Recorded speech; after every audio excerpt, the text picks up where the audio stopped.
Hi there, Flosstube. It's Brittany again. I'm sorry it's been such a long time since my last video. I've been very busy. We only have 2 more weeks left of the show, and I'm starting to feel anxious about what's coming next, and I'm starting to feel sad to say goodbye, and this is kind of hard. We go around every few months and meet new people and then have to say goodbye a month or two later, and sometimes it can be hard.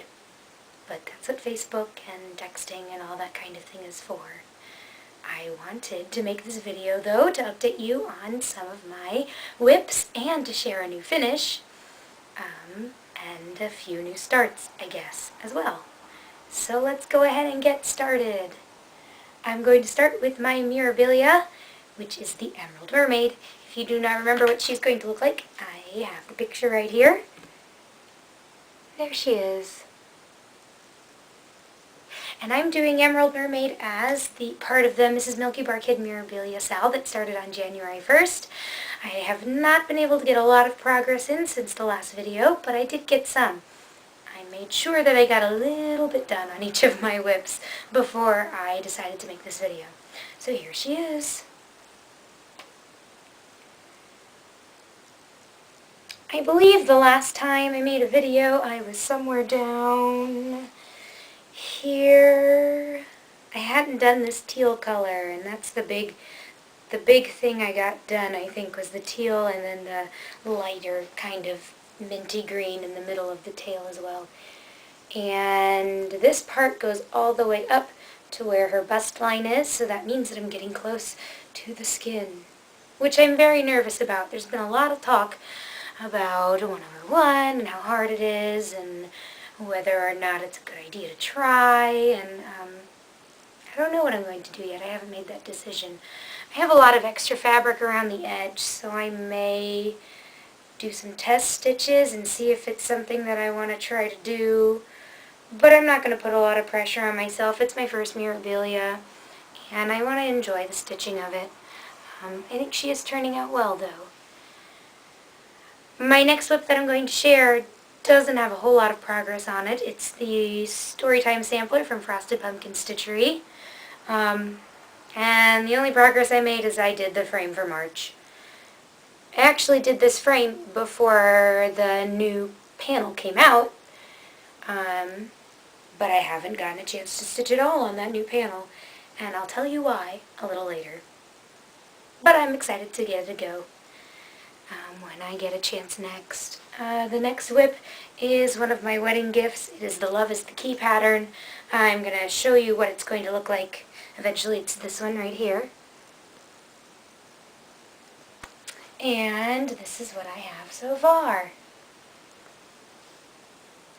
So I've got the edge and all 4 of those motifs in the corners done, and I only have a bit left of my one skein of Garnet Weeks Dye Works.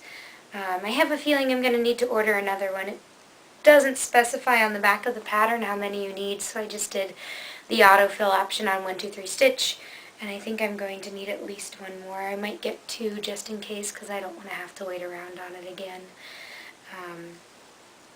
But, of course, I don't want to just order 2 skeins of floss, right? I gotta make it worth the shipping.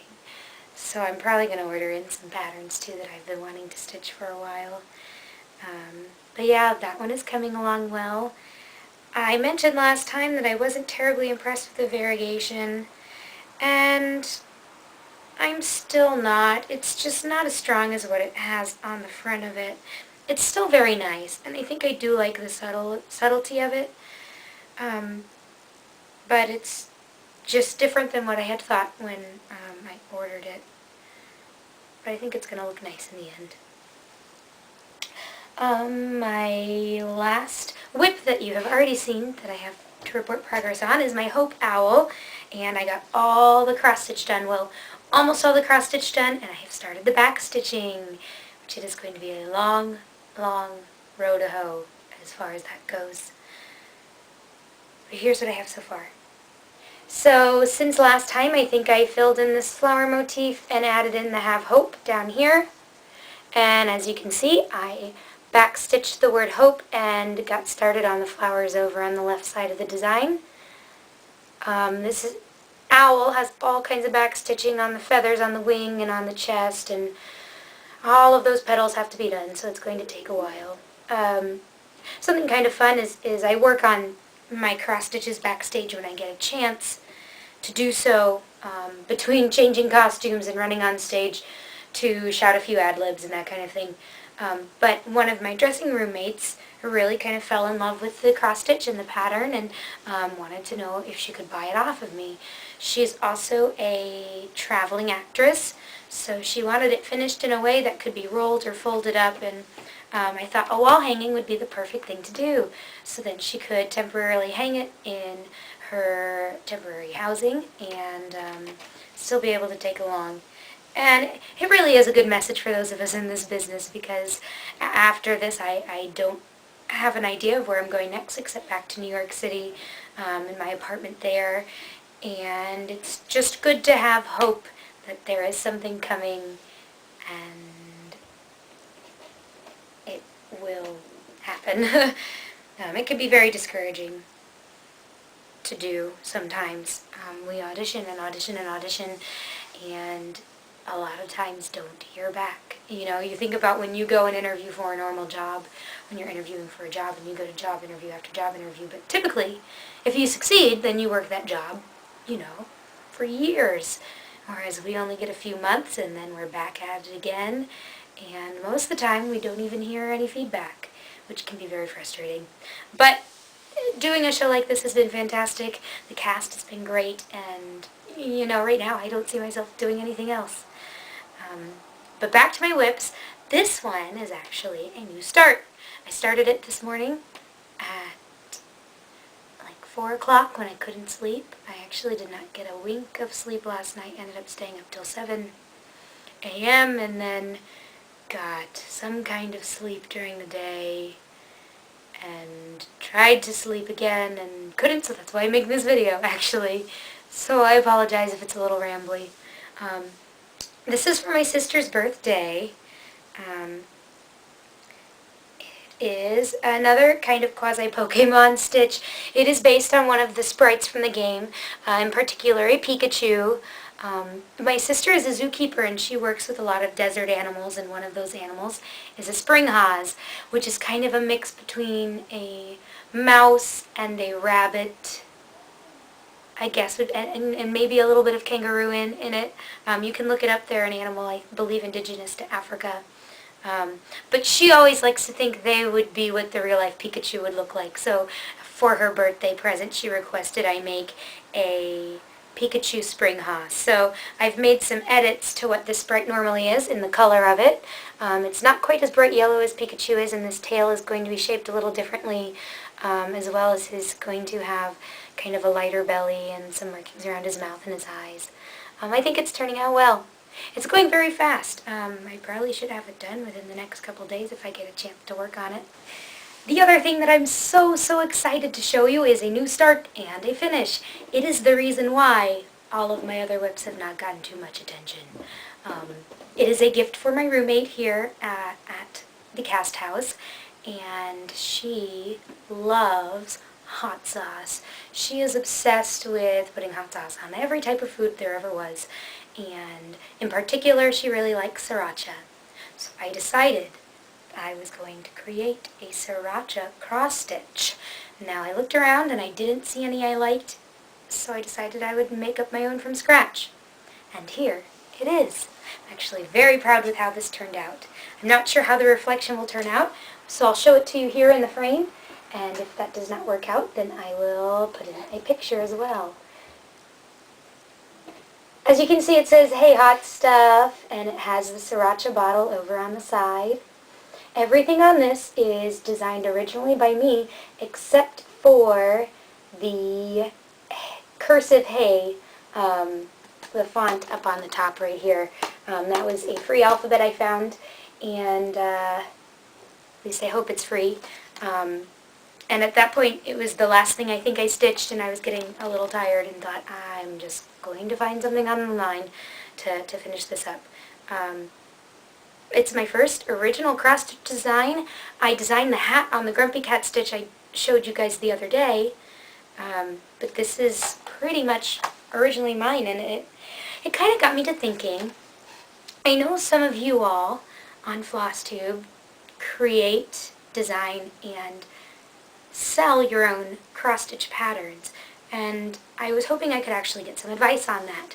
As an actress, it is always nice to have a little extra income, and designing cross-stitch I feel is something that I could do anywhere I go. I don't have to sit down and have a workshop or something to do that.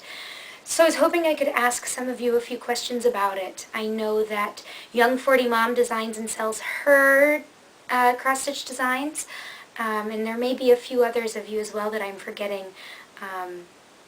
But I was really hoping to ask, what program do you use to create your patterns? Also, do you sell your patterns as a PDF? And do you use Etsy or some other kind of storefront? Any advice you could give me on what type of, well, any kind of advice that you would give to someone interested in selling their own patterns. If I was to sell this, of course, I would create my own text up here and probably figure something other to do than the Sriracha rooster, because I would hate to get in trouble for any kind of copyright reasons.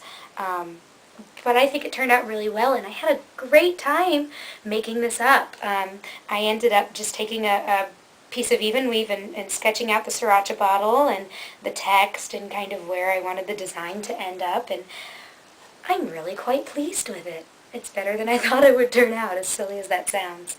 And of course she ended up loving it. She was pretty obsessed. It was supposed to be a surprise, but I ended up not having it be a surprise because I wanted to work on it all the time, and she happened to be around. I mean, we share a room, so... but it worked out. She loves it, and I love it. And I would love to hear anyone's advice about possibly figuring out a way to start getting into the cross-stitch pattern making. I know it's a little controversial right now. I heard about a lot of people leaving the business because of copyright reasons, people sharing charts around and that kind of thing. But it wouldn't be my main source of income. It would just be something to kind of pull in on the side. So any advice you have would be absolutely lovely. And if you cannot tell, I'm getting into a rambling mood, probably because of my lack of sleep. So I'm going to end this video by saying thank you again for all the comments and views and subscribers, and thank you so much to those who take the time to comment back when I comment on your videos. It's been fun to really kind of try and build a community and get to know some of you stitchers a little better. And I am enjoying seeing everyone's works in progress, as always. I hope everyone has a lovely, stitchy days, some lovely stitchy days, and now that the weather is kind of turning around and the sun is coming out and melting the snow, I hope that you would get to enjoy some time outside as well. I know that's going to be a goal of mine in the next week. Thanks again for watching, everybody. I'm going to wrap this up and maybe get some sleep. Bye!